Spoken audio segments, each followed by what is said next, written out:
अस्सलाम वालेकुम स्टूडेंट, उम्मीद करती हूँ आप सब लोग ठीक ठाक होंगे।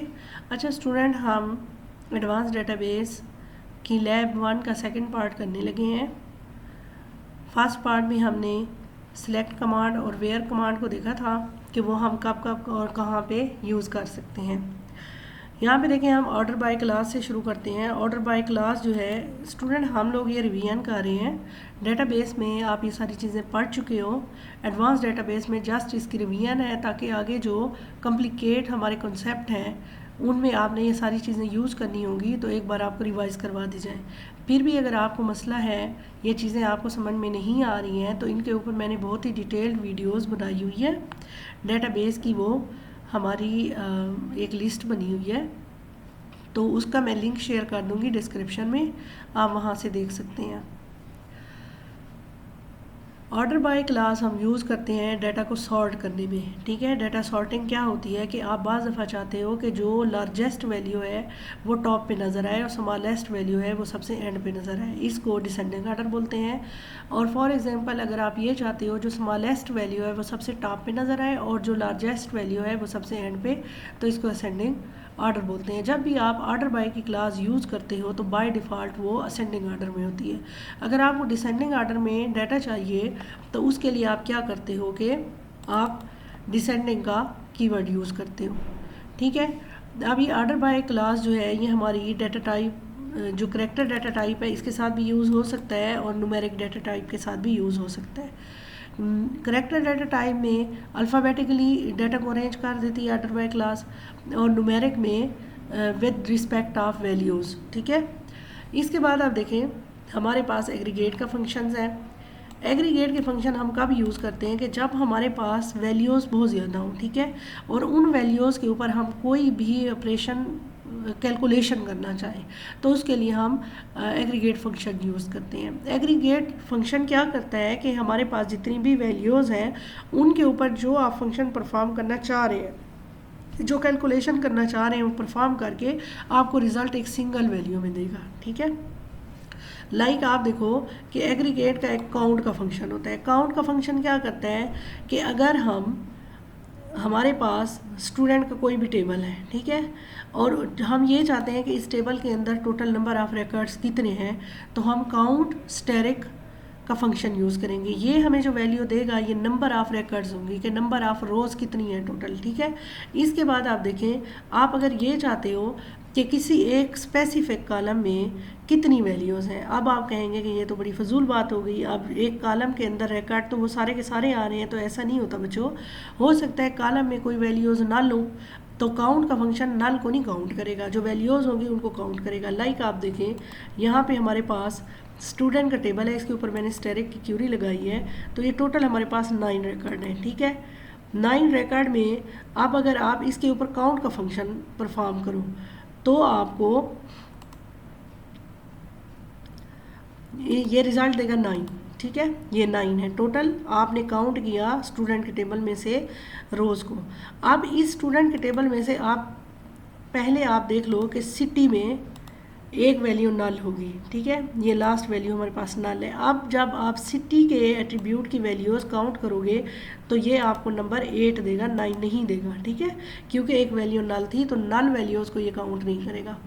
नेक्स्ट आप देखें कि एग्रीगेट का मैक्सिमम का फंक्शन होता है। मैक्सिमम का फंक्शन ये होता है कि जिस भी कॉलम के ऊपर आप ये लगाओगे फंक्शन, तो उसमें से जो सबसे बड़ी वैल्यू है ये आपको रिटर्न करेगा। और मैक्सिमम का जो फंक्शन होता है न्यूमेरिक वैल्यूज़ के साथ काम करता है। ठीक है, अब ई एज, हर एक एम्प्लॉय की एजेस हैं। अब इन एजेस में से जो सबसे बड़ा एम्प्लॉय है उसकी एज क्या करेगा, ये आपको रिटर्न करेगा, और उसकी एज है 49। मिनिमम का फंक्शन इसके अपोजिट जाएगा कि जो एम्प्लॉय सबसे यंग होगा, सबसे छोटी एज का होगा, उसकी वैल्यू रिटर्न करेगा। ठीक है, नेक्स्ट आप देखें सम का फंक्शन ये कहता है कि सैलरी के अंदर जितने भी फिगर्स हैं उनका सम टोटल करके आपको दे देगा। ठीक है, आप अगर किसी की सैलरी 20,000 है, किसी की सैलरी 21,000 है, 40,000 है, इन सब को प्लस कर देगा। एवरेज का फंक्शन आपको एवरेज वैल्यू देगा। अच्छा जी, आप एग्रीगेट फंक्शन के साथ ग्रुप बाय क्लास भी यूज़ कर सकते हैं। मीन के आप क्या कर रहे हो कि ई सिटी काउंट कर रहे हो from employ group bye city, ठीक है। तो हमारे पास क्या है कि हमारे पास इस्लामाबाद के 2 हैं एम्प्लॉइज़ और रावलपिंडी के 3 हैं, ठीक है। काउंट का फंक्शन हमने सिटी के ऊपर यूज़ किया कि सिटीज़ को हम काउंट कर रहे हैं और हम इनको ग्रुप बाय करना चाह रहे हैं, ठीक है। नेक्स्ट आप देखो डिपार्टमेंट है हमारे पास और सैलरी को हम सम कर रहे हैं और ग्रुप बाय डिपार्टमेंट हम इसको कर देंगे, ठीक है। तो हमारे पास देखें AI के जो हैं वो उस डिपार्टमेंट में टोटल आप देख लो कि सैलरीज़ कितनी जा रही हैं, CS डिपार्टमेंट में टोटल सैलरीज़ कितनी जा रही हैं और SC डिपार्टमेंट में टोटल सैलरीज जो है वो कितनी जा रही है, ठीक है।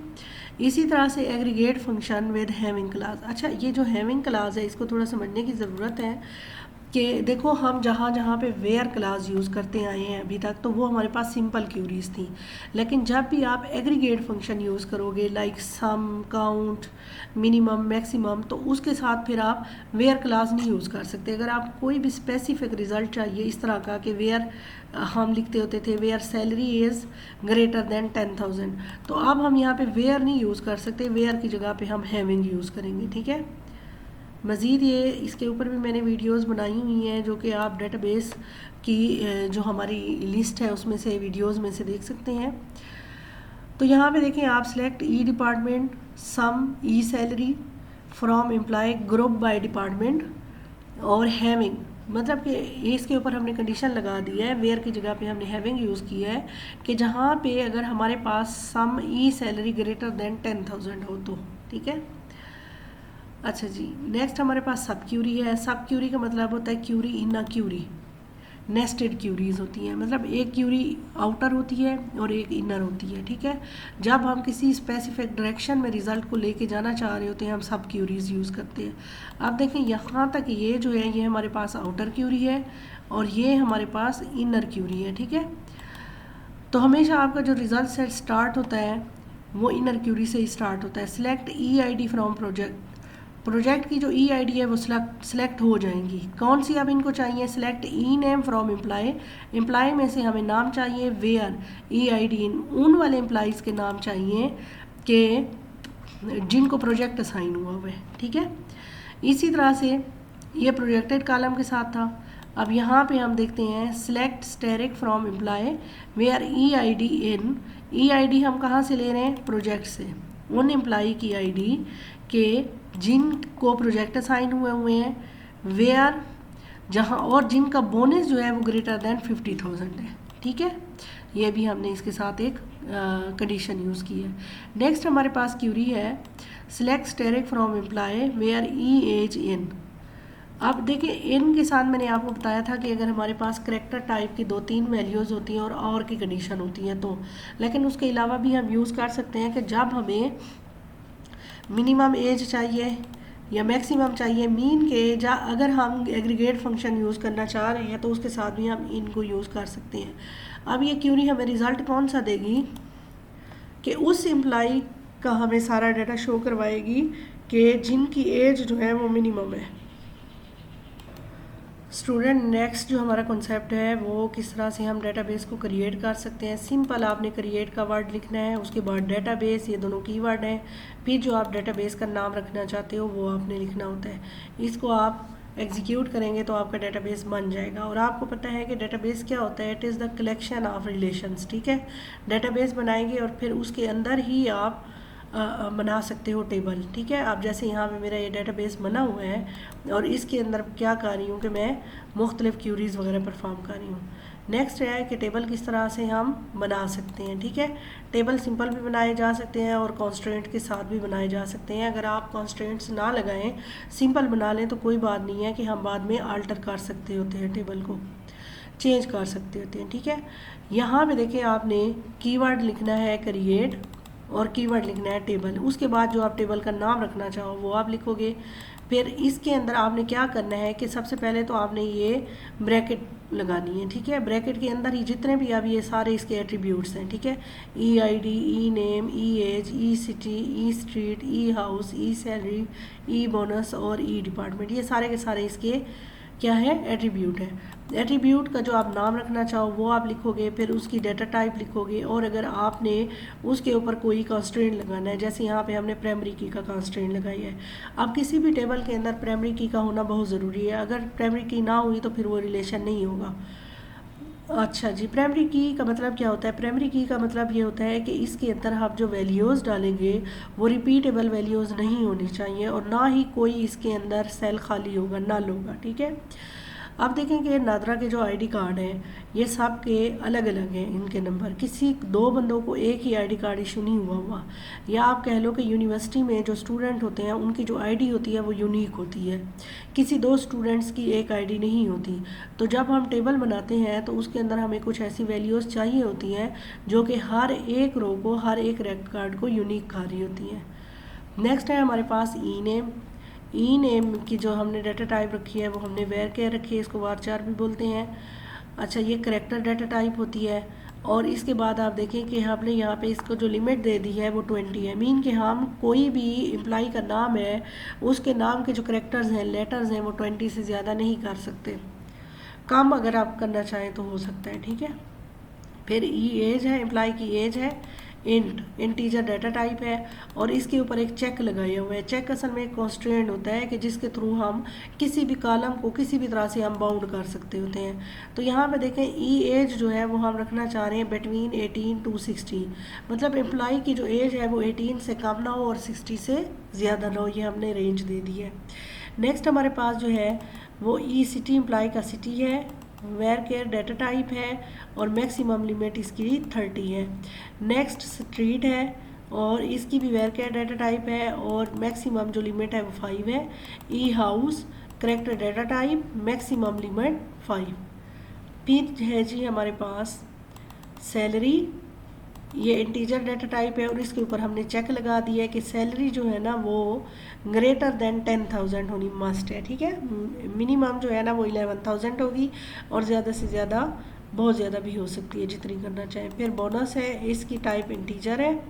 फिर डिपार्टमेंट है, और इसकी टाइप है करेक्टर, और मैक्सिमम जो नाम की लिमिट है ना वो 15 करेक्टर हो सकती है। इसके ऊपर एक चेक लगा हुआ है कि डिपार्टमेंट की जो वैल्यूज़ होगी, ठीक है, डिपार्टमेंट की वैल्यूज़ HR डिपार्टमेंट हो सकता है, CS डिपार्टमेंट हो सकता है, और IT डिपार्टमेंट हो सकता है, इनमें से कोई होगी। और अगर डाटा इंसर्ट करते हुए डिपार्टमेंट को कोई वैल्यू ना दी जाए तो इसकी डिफ़ॉल्ट वैल्यू होगी, वो होगी HR।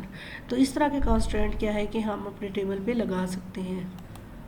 स्टूडेंट, नेक्स्ट जो टेबल क्रिएट किया गया है इट इज़ प्रोजेक्ट टेबल, ठीक है। क्रिएट टेबल प्रोजेक्ट, और यहाँ पे project ID integer, project name है, character data type, project bonus है, integer data type, project duration integer. अब हमने क्या करना है कि EID जो कि एम्प्लॉय की आईडी है उसको हम एज अ फॉरेन की यूज़ करना चाह रहे हैं प्रोजेक्ट के अंदर। तो उसका देखें ये वाला सिंटैक्स है, आपने नाम यहाँ पे आप इसका नाम चेंज भी कर सकते हैं, उसका कोई मसला नहीं है, लेकिन अगर सेम रखें तो ज़्यादा अच्छा होता है। जैसे कि एम्प्लॉय के टेबल में EID है कॉलम का नाम, तो यहाँ पे भी EID रख लिया, डाटा टाइप इसकी इंटीजर है, और ये फॉरेन की रेफरेंसेस, ये फॉरेन की रेफरेंसेस जो है ये सिंटैक्स है कि जब हम किसी एक टेबल की को किसी दूसरे टेबल में एज अ फॉरेन की यूज़ करते हैं। फिर ये एम्प्लॉय का टेबल है, और इसके अंदर का हमने कॉलम बता दिया कि EID है, ठीक है। मतलब कि एम्प्लॉय के टेबल का जो EID कॉलम है एज अ रेफरेंस EID बन के प्रोजेक्ट के कॉलम में आ जाए, ठीक है। फिर हमने लास्ट में देखें स्टार्ट में हमने PID बनाया, ठीक है, और यहाँ पे हमने इसको प्राइमरी की नहीं बनाया क्योंकि हम कंपोजिट की बनाना चाह रहे थे।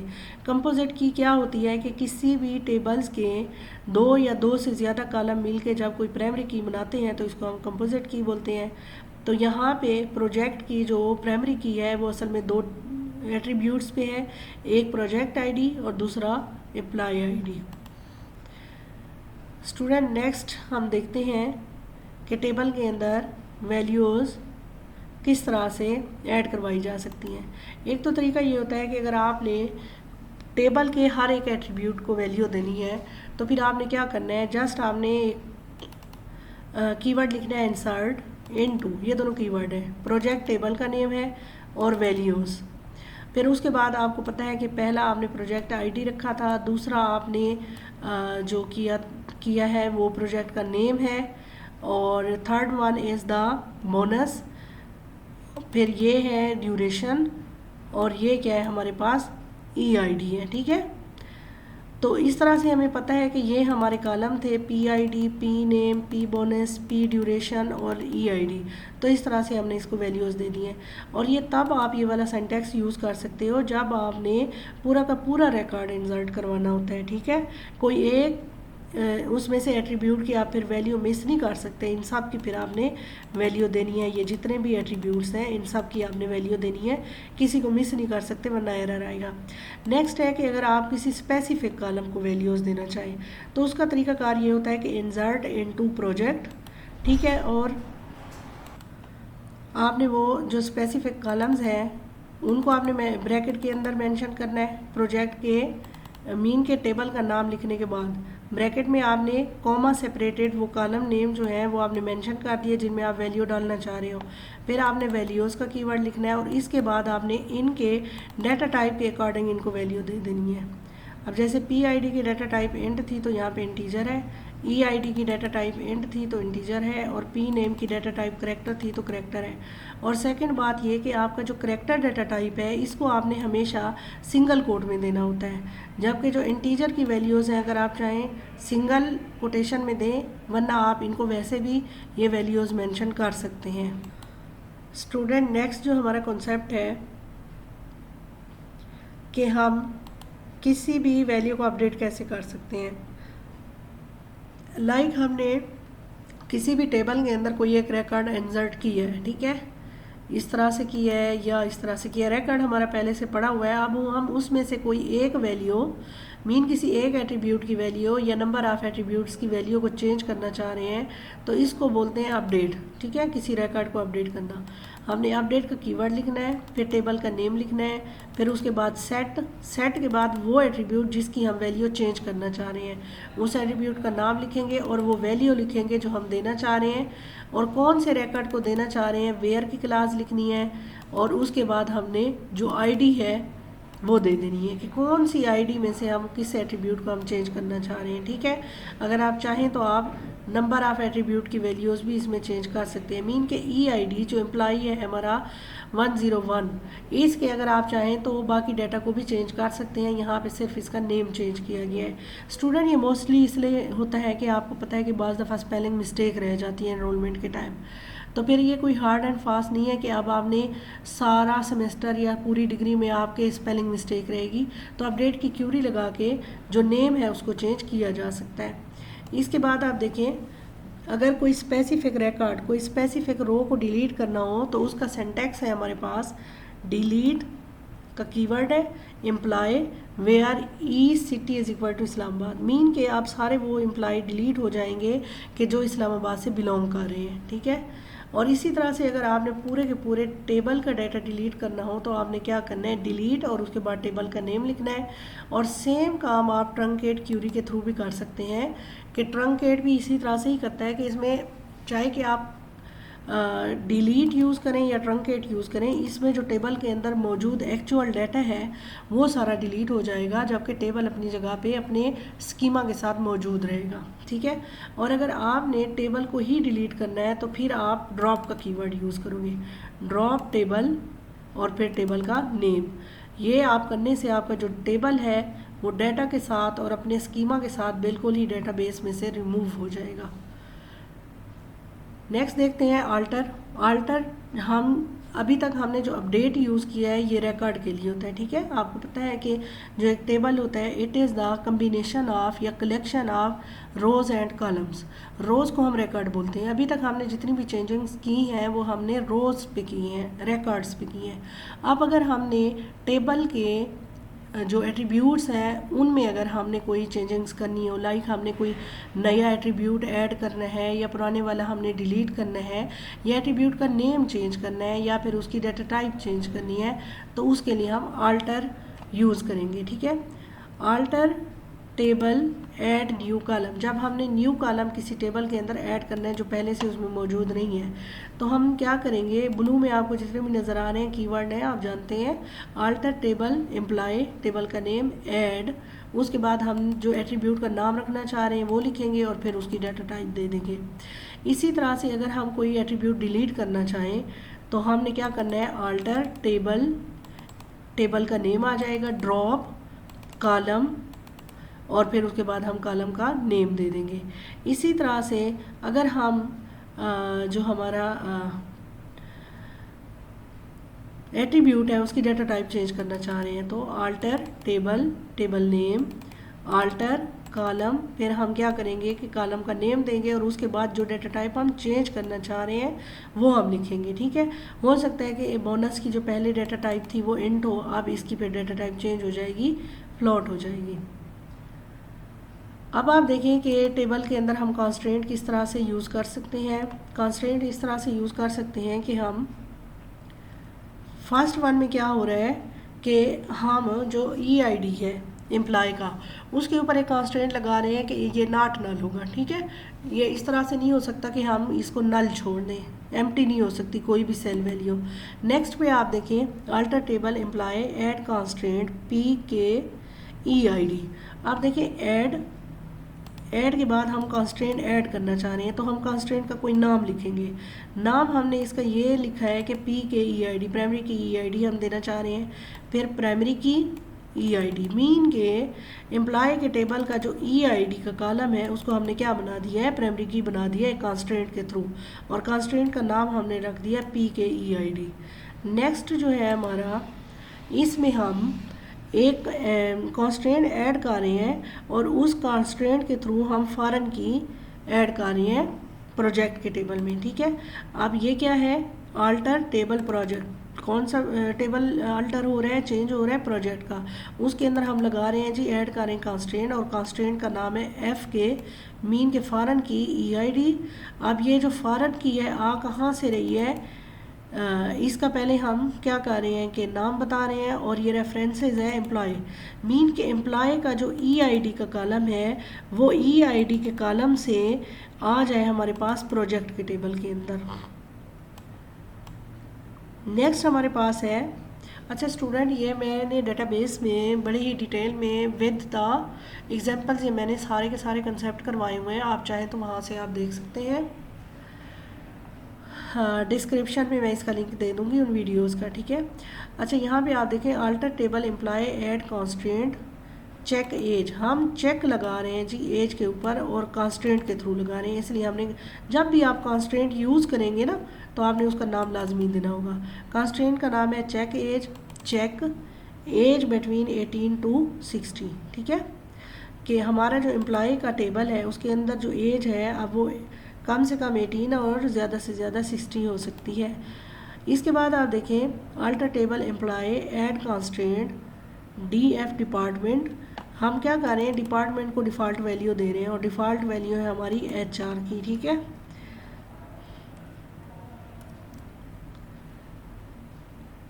कि अगर मतलब कि एम्प्लॉय जब भी किसी एम्प्लॉय का डाटा इंसर्ट किया जाता है और उसका डिपार्टमेंट नहीं दिया जाता तो बाय डिफ़ॉल्ट उसका डिपार्टमेंट हो जाएगा HR। नेक्स्ट हमारे पास है alter table employ drop constraint. अब अगर आप किसी भी कंस्ट्रेंट को ख़त्म करना चाह रहे हो, डिलीट करना चाह रहे हो, तो आपने क्या करना है, alter table employ drop constraint keyword लिखना है और उसके बाद आपने कंस्ट्रेंट का नेम लिख देना है।